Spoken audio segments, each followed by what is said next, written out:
ông trăm tôi đấy nè, đây nghe hào, anh em ông trăm tôi đi, đây là tôi, lại trường vào,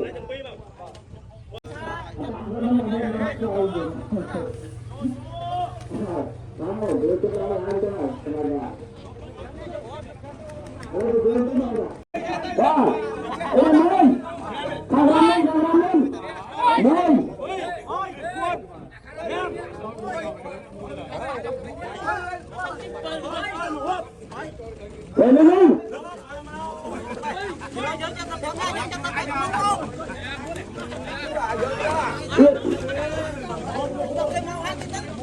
Chi bên từ nhau vậy, còn anh về đây, mua chi bên từ nhau vậy, ở trên vai năng, đánh tích đâu rồi,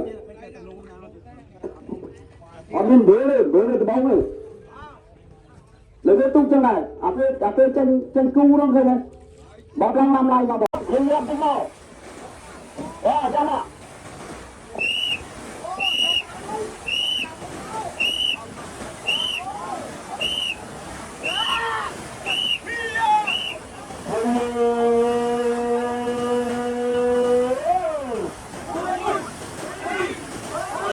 Đánh lên.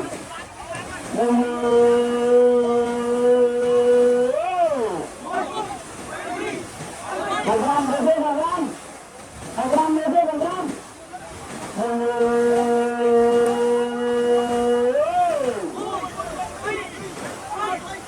Con gà bay lên con thấy cho con xe đạn rồi. Cái nào nâng cầm ngược lên. Là tí giấy ạ. Cái nào ạ. 10. Và cái nào ạ. 10.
còn open door ada cái này luộc bài chẳng luộc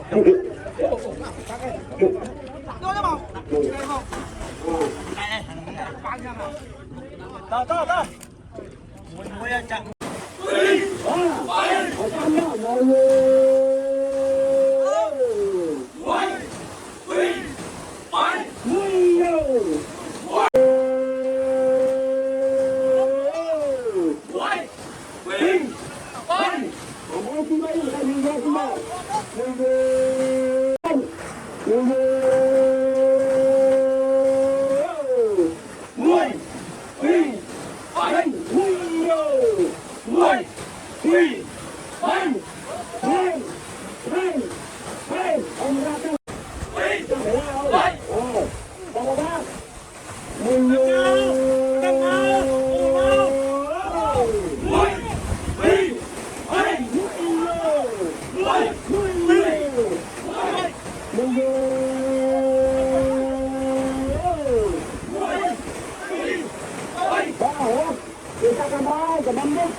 Hãy subscribe cho kênh Ghiền Mì Gõ để không bỏ lỡ